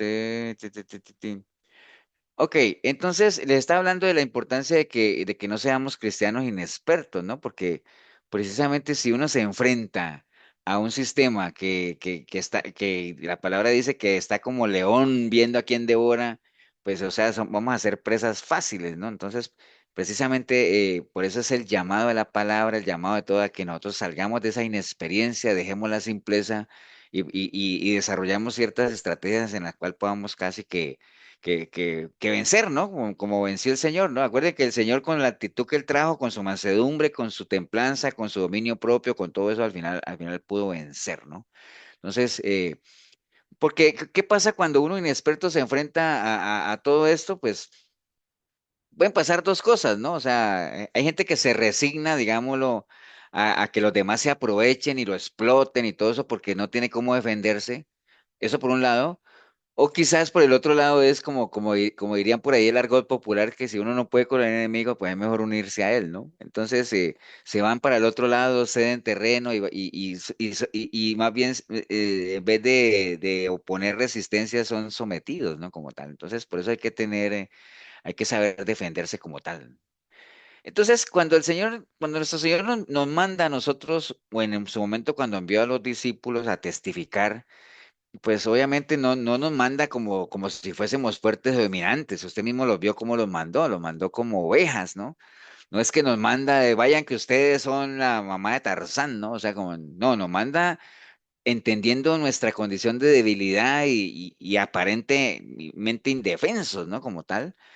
Porque estamos de acuerdo, ¿no? O sea, el Señor podría, con la autoridad que tiene y todo el poder, porque es Dios, pues podría intervenir, ¿no? Les hubiera podido decir a ellos, vea, vayan allá, lleven el evangelio, ustedes no se preocupen que yo voy a ir con ustedes ahí, si alguien les quiere poner una mano encima, no se preocupen que no les dijo eso, ¿no? Más bien les dijo más abajo, les dijo, bueno, acuérdense que los lobos llevarán a las ovejas a los tribunales, las azotarán, las llevarán delante de los gobernadores y causarán la muerte a padres y a hijos y las odiarán y las perseguirán de una ciudad a otra y las matarán. Como que dice, imaginen que a uno alguien lo mande a hacer un mandado y le diga, bueno, vaya, hágame este mandado, pero a usted lo van a agarrar y lo van a azotar y bueno, yo creo que nadie iría, ¿cierto? ¿No? Pero esa es la transparencia que caracteriza al Dios que nosotros tenemos, ¿no? O sea, que la gente sepa que va, ¿no? Obviamente, la confianza que ellos tenían de saber que no era que el Señor iba a evitar eso, pero que estaban haciendo algo para Él, ¿no? O sea, eso es lo importante muchas veces, ¿no? A veces no es lo que le pueda pasar a uno, sino que uno haga lo que tiene que hacer, ¿no? Como tal, ¿no? Ok, entonces está claro, ¿no? Que cuando el Señor nos manda como oveja en medio de lobos, pues quiere decir que al final los lobos nos van a tratar como los lobos tratan a las ovejas, ¿no? O sea, y nosotros no necesitamos ni imaginarnos ni saber nada de eso para saber cómo es que los lobos tratan a las ovejas. Más sin embargo, la Biblia sí da algunas características de los lobos, ¿no? En Habacuc 1:8 dice que el lobo es un animal carnívoro, salvaje y feroz que busca las ovejas para darles muerte, dice Juan, que duerme de día y me rodea de noche, dice Sofonías. Entonces hay algunas características ahí de lo que es el lobo como tal, tanto en lo natural como en lo espiritual, ¿no? En sentido figurado, pues obviamente la comparación con el lobo denota habilidad y violencia, ¿no? Los lobos por lo general tienen, aparte que son animales violentos, son animales muy hábiles, ¿no? Se organizan para cazar y todo ese asunto, ¿no? Por eso es que el Señor asocia con lobos, digamos, allá en Génesis habla de los príncipes criminales, los compara con los lobos, en Mateo el Señor a los falsos profetas los compara con lobos, también a los enemigos del pueblo de Dios también les habla de lobos como tal. ¿Recuerdan cuando en ese pasaje que habla de que Él es el buen pastor y que viene el ladrón y el lobo? ¿Se acuerdan que ahí aparece la figura del lobo como tal? Haciendo alusión a Satanás como tal también, ¿no? Y entonces, bueno, al final de medio de todo ese ambiente de lobos y de ferocidad y de violencia y de muerte, pues estamos nosotros ahí como ovejas, ¿no? Entonces, a pesar de todo lo que les he dicho y ese ambiente hostil y todo eso, uno diría, uy, entonces eh, parece como irrazonable que uno pueda resistir y vivir ahí en medio de ese ambiente, ¿no? ¿Cómo es posible nosotros siendo ovejas que podamos vivir ahí en medio de ese ambiente? Entonces, ahí precisamente, ¿qué es lo que se requiere? Que en línea de lo que hemos estado hablando a lo largo de lo que hemos hablado. ¿Qué es lo que se requiere? Primero, Prudencia. prudencia, necesitamos prudencia, ¿cierto? Es lo primero. Entonces, eh, yo me imagino que todos so- sería muy lindo, ¿no? El domingo hablábamos de los sueños, que son mentirosos, hablamos en la iglesia y que pues uno puede soñar lo que quiera, ¿no? Y uno podría hasta soñarse en un mundo perfecto, ¿no? Donde todo el mundo sea bueno, donde nadie le haga daño a nadie, todos se llevan con todos, y que uno llegue a la empresa y todos sean cristianos y el jefe sea cristiano, un jefe justo. Bueno, ese sería como un mundo ideal, ¿no? Pero nosotros sabemos que no es así, ¿no? Yo hago un paréntesis, una vez me encontré una señora en un bus, íbamos conversando y ella me estaba contando de su trabajo y me decía que ella era conserje en un colegio y ahí, bueno, la maltrataban, le hacían bullying o la humillaban y todo eso. Y yo le decía, ¿y pues usted por qué no se sale de ahí? O sea, ¿por qué no busca otro trabajo? Me dice, no, no, no, es que yo estoy esperando el tiempo de Dios y que Dios haga su obra ahí, y que esa gente mala se vaya y que venga gente buena. Y digo, no, ese es un mundo ideal, que ese es un mundo que no va a ser, ¿entendés? Eso no va a ser. Pero aún así, a pesar de eso, sí podemos sobrevivir en la medida en que nosotros desarrollemos lo que se llama, lo que es la prudencia, de lo que hemos venido hablando, ¿no? Entonces, eh, eso va a ser inevitable de que nosotros lidiemos con personas que actúan como lobos, que gente que le desea el mal a otro, que siempre anda acechando para buscar la oportunidad de hacer daño. Ahí es donde se requiere de nosotros la prudencia, ¿no? Porque recuerde que 1 Corintios 10:13 lo que dice la palabra. Recuerden, no nos ha sobrevenido ninguna tentación que no sea humana, pero fiel es Dios que no os dejará ser tentados más de lo que podemos resistir, sino que dará también juntamente con la tentación la salida para que nosotros podamos soportar, ¿no? Entonces, ahí es donde él le dio la fórmula ganadora a los discípulos, les dijo, prudentes como serpientes, sencillos como paloma, ¿no? Entonces, precisamente porque él sabía lo que se venía. Entonces, cuando se habla de la prudencia de la serpiente, eh, bueno, obviamente la palabra prudente que por ahora de arriba la definimos, acuérdense, nada más tengámosla presente, tiene que ver con estar atentos, ser cautos, astutos, sagaces. Ahí habla de astucia, ¿no? Digamos, cuando se habla de astucia, porque ahorita que decía Oscar también el tema de la astucia, porque sí, la astucia generalmente está ligada al engaño como tal, pero digámoslo, la gente, hay gente que es muy astuta. eh, y no necesariamente uno la podría ligar al engaño, ¿no? Sino que son muy recursivos, o sea, es gente que se la juega, digámoslo así, o por lo menos que mira a ver cómo sale de la situación, ¿no? Que tiene que ver mucho con la sagacidad como tal. Pero bueno, no, cuando hablamos de serpientes, es que cuando uno habla de serpientes, ¿qué es lo primero que uno piensa cuando está uno bíblicamente hablando y menciona la palabra serpiente? ¿Qué es lo primero que uno piensa? Satanás. Satanás. Y sí, que engañó a Eva y todo eso. Uno Eva dice, y pero ¿cómo el Señor nos va a aconsejar que aprendamos de las serpientes y las serpientes? Bueno, es que el Señor no nos está diciendo, cuando dice que imitemos algo, no está hablando de la hostilidad ni el veneno de la serpiente como tal, sino que está proponiendo, digámoslo, una actitud que el mundo tiene, que el lobo tiene, digamos, cuando hablemos del lobo nos estamos hablando de la gente que no es de Dios y todo eso, que ellos tienen, que el lobo también la tiene, ¿no? Que tiene esa astucia, digámoslo así, porque si algo tienen los lobos, usando el término que hemos venido hablando de la astucia, es esa habilidad que tienen de engañar o sea, de planear de una manera macabra, porque acuérdate lo que hablamos ahorita, que el lobo por lo general sale en la oscuridad, ¿no? Sale de noche, ¿no? Entonces, no está el Señor diciendo lo que copiemos de la serpiente, esa parte de que es venenosa, que es hostil y nada de eso, sino que nosotros copiemos de ella la prudencia y la sagacidad que tiene, ¿no? O sea, si hay algo que caracteriza a una serpiente cuando está cazando, es precisamente eso, ¿no? La prudencia, la astucia, la sagacidad que tiene, ¿no? Una serpiente puede estar todo el día, si es necesario, puede estar todo el día observando y analizando su presa, ¿no? Antes de actuar. No es compulsiva, sabe exactamente cuándo debe atacar. En otras cosas, porque cuando una serpiente ataca y falla, pues bueno, tiene que estarse otro día recuperándose. Entonces, ese es el asunto. Eso es como los leopardos y los guepardos, todos esos que se pegan esos carrerones. ¿Ustedes han visto esos que son rapidísimos persiguiendo las gacelas los antílopes? Si ellos fallan, créanme que tienen que ir a echarse casi que medio día, un día entero a descansar porque fallaron, ¿no? Entonces, por eso.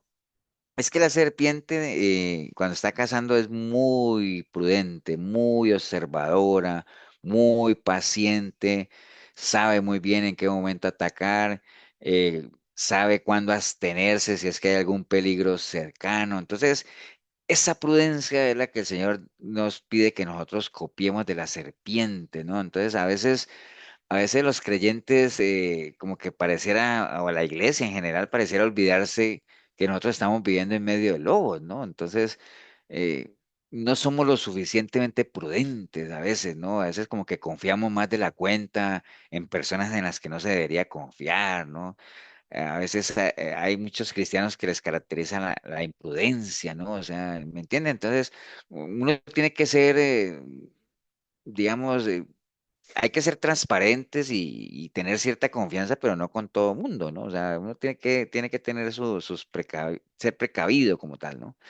Entonces, esa actitud, digámoslo, de esas personas que por lo general se abren a todo mundo y son imprudentes y cuentan y bueno, todas esas cosas que aunque pareciera sincera, porque pues uno dice, no, es que yo quiero abrir mi corazón, yo quiero que me aconsejen, no, aunque pareciera sincera, pero no es muy prudente que digamos, ¿no? O sea, no tiene el grado de prudencia que siempre deberíamos aplicar, ¿no? Porque acuerden que si hay algo que caracteriza a los lobos, al enemigo, es que puede utilizar cualquier tipo de escenario para aprovecharse, ¿no? Y muchas veces, digamos, hay un dicho que dice que donde uno menos piensa salta la liebre, ¿no? Entonces, a veces hay gentes que aparentemente podríamos verlas por eso es que el Señor dice, ahora que me acuerdo, que en los tiempos postreros había que cuidarse mucho de los engañadores y de todo eso, porque ellos iban a venir vestidos de qué, ¿se acuerdan? ¿De qué? El de De oveja. lobos. Sí, Lobos digamos que feroces. de lobo, pero que van a tener, o no, vestidos no, van a tener una apariencia de, Ángeles. De piedad. no, De piedad. Piedad. de piedad, ¿no? Una apariencia de piedad. ¿Qué es la piedad? La piedad es esa inclinación a las cosas de Dios. Entonces, una apariencia de piedad es alguien que viene, te habla de Dios y me entiende. ¿Cuánta gente no hemos visto que, es más, los mismos mormones?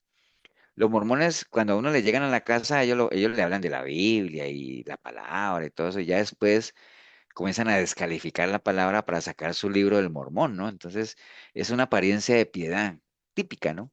Entonces, la prudencia en la que el Señor nos llama, pues siempre tiene que estar ahí, acompañarnos en todo, ¿no? Involucrarla en todo lo que hacemos, ¿no? Y hay varios ejemplos bíblicos, por ejemplo, en el caso de Abraham, si ustedes leen allá en Génesis 21-23, Abraham cometió un error con Abimelech, ¿no? Porque Abimelech, de hecho, les voy a leer nada más en Génesis 21-22, cuando Abraham se encontró con Abimelech, imaginen que Abimelech era un filisteo, ¿no? Y entonces Abimelech viene y dice, aconteció en aquel tiempo que habló Abimelech y ficó el príncipe de su ejército a Abraham diciéndole, miren lo que le dijo para abrir la puerta, ¿no? ¿Qué le dijo Abimelech a Abraham? Le dijo, Dios está contigo en todo cuanto hagas. Entonces ya se le metió por ahí, ¿no? Y de ahí en adelante se le metió y todo eso, y Abimelech hizo jurar a Abraham y hacer pacto con él, y hicieron un pacto, y al final Abraham ni siquiera consideró a Dios, hizo pacto con Abimelech sin consultar a Dios, entonces, porque le llegó con esas palabras lisonjeras como tal, entonces a Abraham le faltó prudencia realmente ahí para no meterse en un pacto ahí que después tuvo que cumplir como tal, ¿no? Entonces fue presa fácil, lo engañó. También le pasó a Josué, ¿no? Josué 9:1-15 dice que si ustedes, ahí en el capítulo 9 de Josué, dice astucia de los Gabanoitas. Y eso fue astucia realmente porque ellos engañaron a Josué, ¿no? Recuerden que Josué estaba digamos que, por decirle algo, Josué estaba como en una guerra y todo, entonces la gente ya sabía porque la gente conocía lo que el Señor había hecho con el pueblo de Israel allá en Jericó y en Jai, donde ellos ganaron las batallas y todo eso. Entonces los gamanoitas, que eran vecinos del pueblo de Josué, ellos se disfrazaron, o sea, se pusieron ropas viejas y gastadas y unas cosas ahí como medio, unos panes secos, y entonces se presentaron ante Josué y les dijeron que ellos venían de tierras lejanas y que miren mi la ropa como se nos ha roto de tanto que hemos caminado y miren los panes como se han secado. Y entonces Josué obviamente hizo un furor que los iba a acoger y que los iba a proteger y todo ese asunto. Estoy parafraseando, ¿no? Ya después Josué se dio cuenta de que ellos no venían de ninguna tierra lejana, sino que ellos eran vecinos de ellos. Y entonces dijo, ay, pero ni porque Josué fuera tico, ¿no? Qué torta. Pero yo les juré y todo eso. Bueno, entonces dice él, y entonces esto haremos con ellos, les dejaremos vivir para que no venga ira sobre nosotros por causa del juramento que les hemos hecho. Entonces, faltó prudencia, ¿no? O sea, de Josué ponerse a estar jurando y prometiendo cosas a la ligera, ¿no? Entonces, eh, nosotros tenemos que ser prudentes en todo lo que hagamos, ¿no? Hay que ser prudentes. Cuando nuestro Señor Jesucristo, recordemos que la principal enemigos que ellos tenían, digámoslo así, tanto nuestro Señor Jesucristo como los apóstoles, no eran la gente del vulgo, ¿no? ¿Ustedes saben qué es gente del vulgo? Los del pueblo. La canalla, ¿no? O sea, la gente del pueblo, o sea, ellos no eran los enemigos del Señor, ¿no? Los que eran enemigos declarados era toda la casta religiosa, todo el liderazgo, ¿no? De gente que se consideraba buena, ¿no? Porque eran eh, digamos, cumplidores de la ley, ¿no? O sea, pero bueno, el caso es que ellos, por eso es que el Señor después les dijo que eran lobos rapaces como tal, vestidos de ovejas, ¿no? Vestidos de ovejas porque tenían apariencia de piedad, era gente que la gente lo respetaba porque intérpretes de la ley como eso, pero dentro de ellos realmente no habían buenos sentimientos como tal. Entonces, por eso es que el Señor, por todo esto que acabamos de ver, que es que el Señor dice, bueno, sean prudentes como serpientes, analicen, miren, tómense todo el tiempo que tengan que ver para meditar, para mirar, para analizar, para sacar sus conclusiones. No se dejen llevar por personas con palabras fingidas, religiosas, como personas muy espirituales. No se dejen llevar por esas apariencias. Pesen todo, sean prudentes, ¿no? Entonces, cuando el Señor obviamente mandó a Ezequiel también como siempre, ¿no? Así como el Señor mandó a los discípulos como ovejas en medio de lobos, también el Señor mandó a Ezequiel, digámoslo, a que lidiara con un pueblo rebelde y le dijo, y tú, hijo de hombre, no les temas ni tengas miedo de sus palabras, aunque te halles entre zarzas y espinos y mueras con escorpiones. O sea, aunque estés ahí en medio de lobos, tranquilo, ¿no? O sea, no te preocupes, sé una persona prudente, una persona confiada como tal. Entonces, a la larga, la prudencia es fruto de la madurez, ¿no? O sea, en la medida en que uno sea un cristiano maduro, esa madurez espiritual lo hace a uno prudente como tal. Y esa misma madurez lo hace a uno sabio, ¿no? Y esa misma sabiduría hace que uno sea tardo para oír, ¿no? O sea, básicamente, y por eso es que en Hebreos y en Efesios se hace mucho énfasis en que el Señor no quiere que sigamos siendo niños, como les decía, fluctuantes, sino que maduremos, ¿no? Entonces, a eso se refiere la prudencia de la serpiente como tal, que es la que tenemos que imitar, ¿no? Pero por otro lado, dice que hay que ser sencillos como palomas, ¿no? Entonces, es la segunda parte de la fórmula ganadora, ¿no? La prudencia de la serpiente, pero por otro lado, la sencillez de la paloma, ¿no? Entonces, nos manda a ser sencillos, ¿no? Yo creo que si hay un animal sencillo en esta vida, pues es la paloma, ¿no? Es como símbolo de inocencia, como símbolo de humildad, ¿no? Yo no sé si ustedes han estado ahí en la Plaza de la Cultura, ahí o allá en Cartago, dándole maicitos a las palomas, donde son muy tímidas, ellas como que se acercan, poco a poco se van acercando, buscando alguna amiga, pero es más, ustedes ya están ahí, usted puede hacer así, y ¡frum! Te van todas, ¿no? ¿Me entiendes? Entonces, cualquier cosita, cualquier mínimo ruido, cualquier cosa donde ellas se sientan como intimidadas, pues ahí mismo emprenden vuelo para alejarse, ¿no? Entonces, pero son animales muy, muy tiernos, muy humildes, digámoslo así, muy inocentes como tal. Y esa es la sencillez con la que uno debería tener, ¿no? Combinar esa prudencia de la serpiente, pero ser personas sencillas, humildes. Cuando se habla de eso, se trata de que nosotros no debemos, digamos, combatir la maldad o lo torcido, la corrupción que hay en este mundo con las mismas armas de ellos, ¿no? Nosotros tenemos que, pues con la pureza y mansedumbre que el Señor nos ha dado, que es muy similar a la paloma. A eso se refería, digámoslo, cuando habla de que nosotros no podemos pelear en el terreno del enemigo, ¿no? El enemigo, ¿cuáles son las armas que él usa? La mentira, la amenaza, el chantaje, el engaño. Y esos son sus terrenos, ¿no? Nosotros no podemos ir a pelear con el enemigo en sus terrenos. Nosotros tenemos que traerlo a nuestros terrenos donde nosotros somos fuertes y ellos son débiles. ¿Ustedes se acuerdan de una analogía? A ver si alguien le pega. ¿Cuál es la analogía que uno usa para decir que uno debe llevar al enemigo a donde él es débil y uno es fuerte? ¿Se acuerdan? El águila y la serpiente. Eso, Leo, el águila y la serpiente. La serpiente es muy fuerte en la tierra, el águila no. Es más, el águila en la tierra ¿cómo dice? Se atortola toda, o sea, no, porque ahí no es fuerte. Entonces, el águila coge la serpiente y la lleva hasta lo más alto, y la serpiente en lo más alto totalmente indefensa. Entonces entonces así tenemos que hacer nosotros. Nosotros no podemos ir a combatir a los lobos con las mismas características que ellos tienen, ¿no? No, tenemos que ser prudentes como serpientes, pero sencillos como palomas, con mansedumbre, ¿me entiende? Por eso Pablo le decía en Romanos 12:17, dice, no paguéis a nadie mal por mal, ¿no? Antes más bien, eh, el mal nunca paga bien, ¿no? El bien sí paga bien. Entonces, el mal más bien paguémoslo con bien. Es una actitud de lo que el Señor siempre hablaba, inclusive en el Sermón del Monte, el Señor siempre daba ese consejo, decía, si alguien te pega una mejilla, pues ofrécele la otra.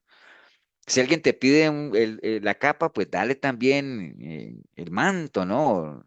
La túnica. Si te piden una milla, camina dos. ¿Me entiendes? Entonces, esa es la actitud, la regla de oro. No hagas lo que te gusta no hagas lo que tú le harías a otro. Hazle a la gente lo que te gustaría que te hicieran a ti.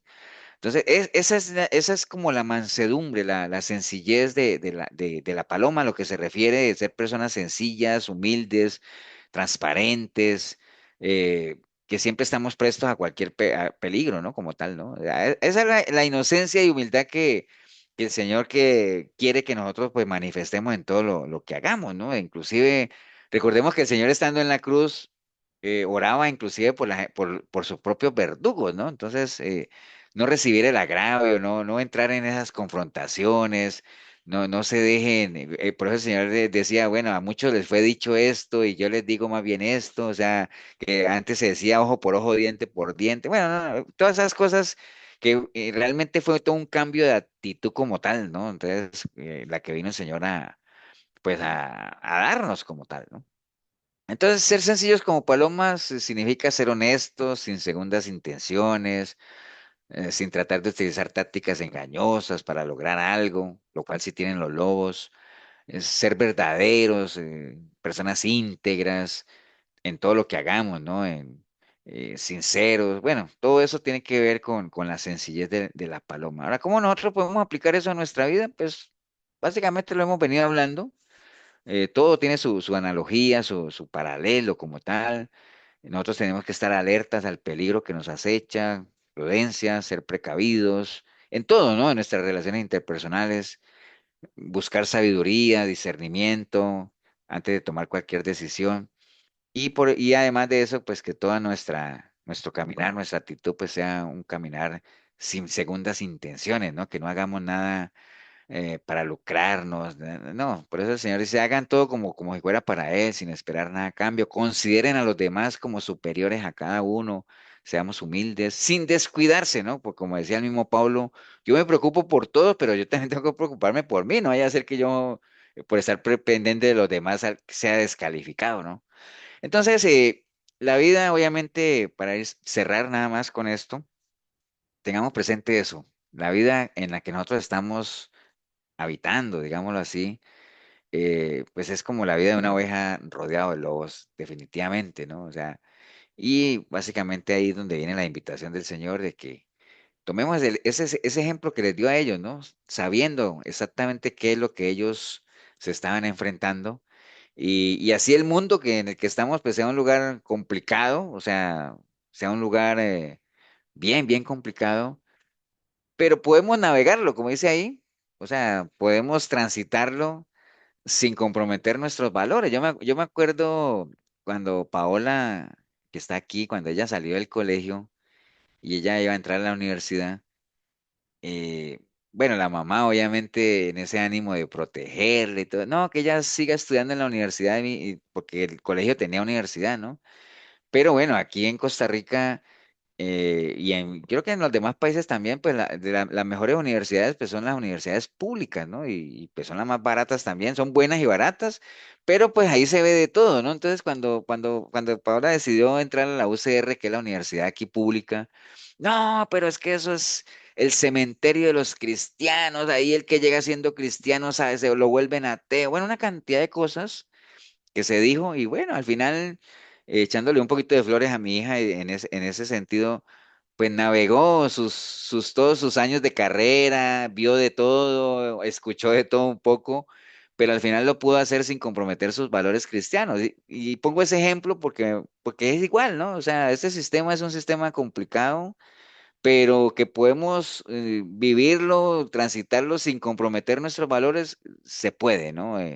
Llevando siempre la luz de nuestra fe y acuerden que la luz nunca se enciende para ponerla debajo de un talmud, sino que se pone en lo más alto para que alumbre, ¿no? Dice la palabra, ¿no? Pero termino con esta pregunta, ¿no? ¿Qué necesitamos nosotros para que nos alumbre la luz de Cristo?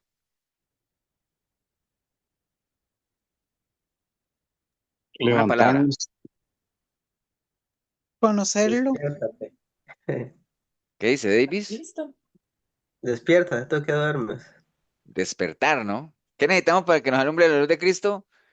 Despiértate, tú que duermes, ¿no? A veces tendemos a estar medio adormilados y si estamos adormilados en un sistema carroñero como este que vivimos, rodeado de lobos, pues no va a haber como mucho futuro para nosotros, ¿no? O sea, mansedumbre, prudencia, sencillez, pero también tenemos que tener firmeza, constancia y crecimiento, que son las tres cosas que siempre insistimos, ¿no? Pero bueno, por ahí anda el asunto de la prudencia y la sencillez de la serpiente y la paloma para que podamos transitar en este sistema rodeado de lobos por todos lados. No sé si alguien tiene alguna duda, quiere comentar algo, quiere aportar algo adicional. Muy interesante. Pastor, Pastor, Sí, señora.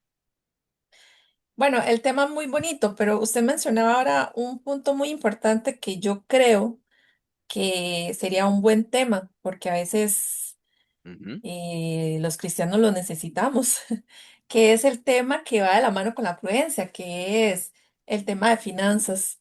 Yo ujú. creo que la iglesia y todos en general deberíamos de entender eso, ¿verdad? La importancia que es el tema de las finanzas, las decisiones que tomamos cuando se vienen situaciones económicas y empezando porque, bueno, el tema económico también es un tema que divide mucho, ¿verdad? Entonces, por ahí se la dejo. Ok, sí, me parece importante eso, precisamente porque, por lo que yo decía al principio, ¿no? De pues sí, uno dice, es que el dinero no lo es todo en la vida, pero que ayuda, ayuda, ¿ah? Y la mayoría de problemas tienen esa raíz ahí, ¿no? En el dinero, ¿no? Y lo que pasa es que a veces, y entiendo a Pau en eso, y creo que todos estamos de acuerdo. A veces uno, bueno, ya obviamente lo podemos hacer en un discipulado, porque pues es un grupo cerrado, un grupo que sabemos para qué estamos aquí. A veces en las iglesias tocar temas de dinero es como la gente lo puede tomar por otro lado. Pero sí, me parece, tomo esa idea, Pau, de pronto, no es que vamos a tener una enseñanza de cómo invertir y haga negocios aquí y allá, no, no. Pero sí creo que es importante la salud financiera, que nosotros seamos dentro de nuestro rol de mayordomos, ¿no? Podamos administrar de una manera sana la parte económica, ¿no? Y creo que todos los que estamos aquí hemos tenido problemas. Yo lo puedo decir por experiencia propia de que muchos problemas a nivel familiar y discusiones de pareja y todo se han dado por malos manejos de dinero, ¿no? Entonces, cuando uno logra ordenar esa parte, hay muchas cosas que automáticamente se ordenan también. Entonces, sí, me parece importante, Pau. Vamos ahí, por ahí lo anoté. O ahí queda en el Pastor, tintero. pastor, pastor. ¿Quién habló primero? ¿Alguien le ganó al Leo? yo. Eso, Mari. Pastor, sí, ese mismo punto de Pau, yo no lo quise interrumpir cuando lo estaba tocando, pero al final sí lo quería tocar. Yo creo que es que no se trata de que un ahorro sea por lo que usted gane, porque eso yo lo aprendí desde muy joven y desde siempre yo crié a 3 hijos, ¿verdad? Y nunca estudié, porque muy joven tuve hijos, a los 18 años ya tenía 2 hijos, pero yo aprendí a ahorrar a pesar de cualquier circunstancia. Y como yo no estudié, yo mi último salario hace 2 años no pasó de 340,000 colones. Y hasta la fecha yo no estoy trabajando, yo vivo de 2 o 3 habitaciones que hay veces están y hay veces no están alquiladas. Y yo no dejo de ahorrar Ujú. mientras haya una entrada, porque yo sí aprendí a vivir con menos de lo que recibo. Y si me afecta en un momento que no tengo, no me afecta porque aprendí a vivir con menos, ¿verdad? Sí, Entonces, yo creo que es un adaptarse, ¿no? pretexto, ajá, Ujú. es un pretexto que las personas no ahorren. Entonces, el ahorro le ayuda a usted a cumplir sus sueños. Yo nunca gastaba mis aguinaldos, ¿por qué? Porque yo decía, 300,000 pesos, ¿cuándo los voy a ahorrar? Entonces yo los ahorraba y si tenía un sueño por muchos años, como comprarme un carro de contado, con mi nivel económico, lo he sabido hacer. Entonces, todos mis sueños yo los he cumplido, primero Dios, con ahorros. Y nunca, muy pocas veces me he endeudado. Entonces, yo le enseñé a todos mis hijos y la única que aprendió fue Paola. Entonces, nosotras siempre estamos, o ella me presta o yo le presto, pero no le pedimos prestado a un banco donde tengamos que pagar intereses.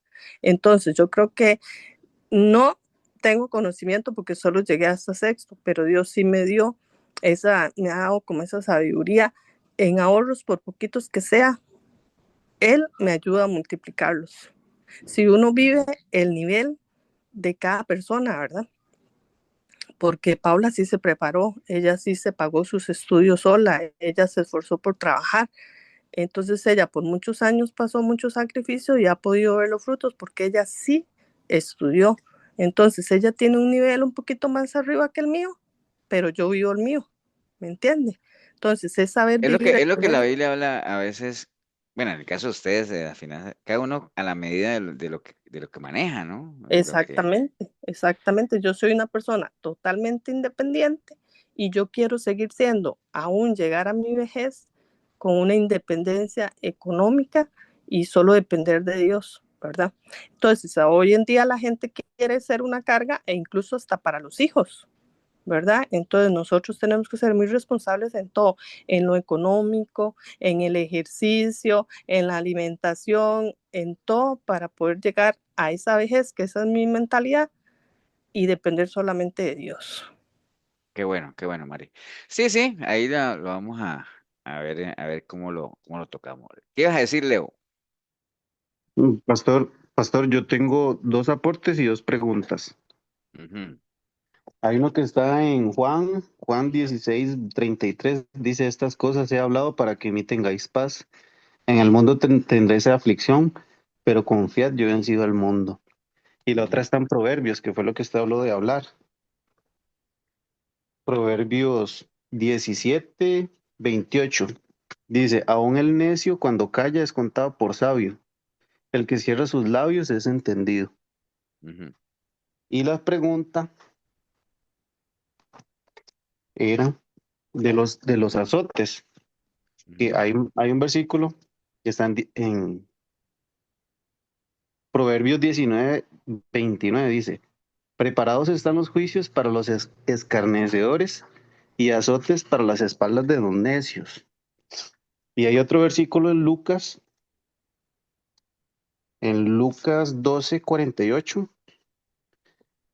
12:47, dice: aquel siervo que conociendo la voluntad de su señor no se preparó ni hizo conforme a su voluntad, recibirá muchos azotes. ujú. Mas el que sin conocerla hizo cosas dignas de azotes, será azotado poco. Porque todo aquel a quien se le haya dado mucho, mucho se le demandará. Y al que mucho se le haya confiado, más se le pedirá.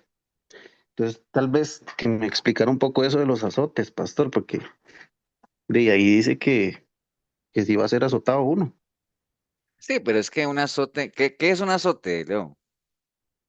Es un golpe con un chirillo, un No, látigo. no, es que esa es una de las tantas definiciones de azote, ¿no? Es más, mira, azote dice aquí, instrumento hecho de cuerdas y tiras de cuero con nudos para golpear, está bien. Golpe dado con ese instrumento, golpe dado con las nalgas en las nalgas con la mano, embate o golpe repetido, cualquier hecho que produce un daño, ojo, aquí vienen las definiciones, ¿no? Cualquier hecho que produce un daño y destrucción de considerable importancia, persona que es causa de una calamidad o desgracia, pena que consistía en azotar por... Entonces, un azote puede ser un golpe, pero un azote puede ser una calamidad. Por ejemplo, yo les podría decir a ustedes, el COVID-19 hace 5 años, eso fue un azote y a mí nadie me golpeó, ¿entiendes? Pero que fue un azote, fue una calamidad, fue una situación lamentable, fue una desgracia, ¿entiendes? Entonces, cuando habla de que aquel siervo que no hace la voluntad de su amo recibirá muchos azotes, es que va a sufrir las consecuencias de no haber sido obediente, ¿no? Como tal. No utiliza la palabra azote, por ejemplo, en Proverbios 1 dice que porque el Señor llamó y no le respondieron. Entonces, cuando te venga la calamidad que teme y todo eso, pues, o sea, uno podría hacer la analogía de que son azotes como tal, ¿no?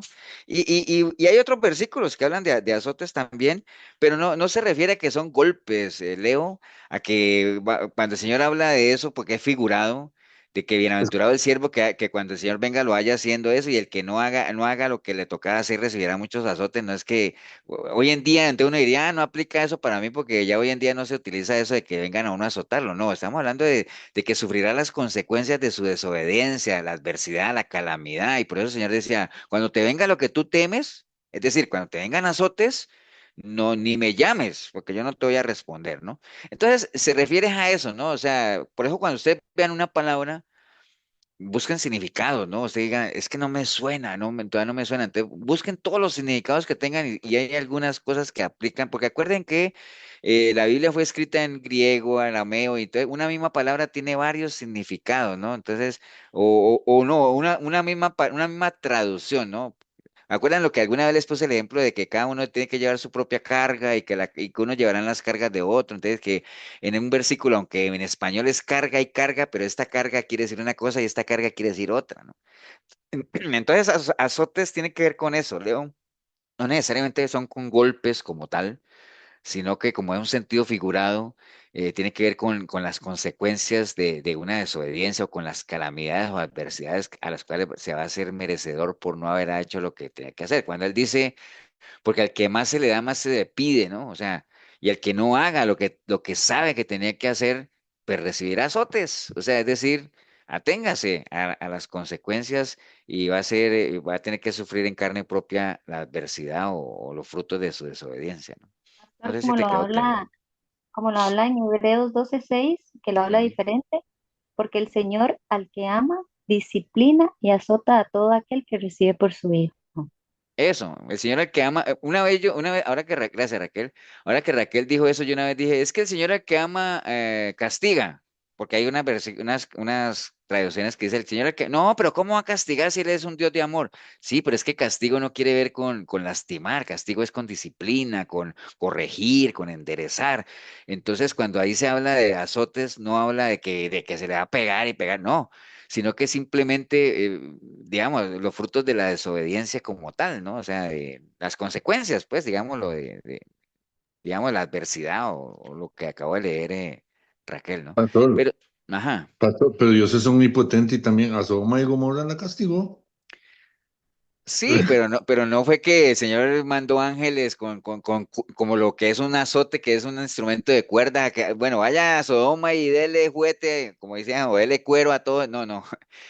Hubo destrucción como tal, todo el pueblo recibió azotes, pero no es esos golpes, sino que recibió las consecuencias de su maldad, digámoslo así, ¿no? Y digamos que tristemente pues fueron destruidos.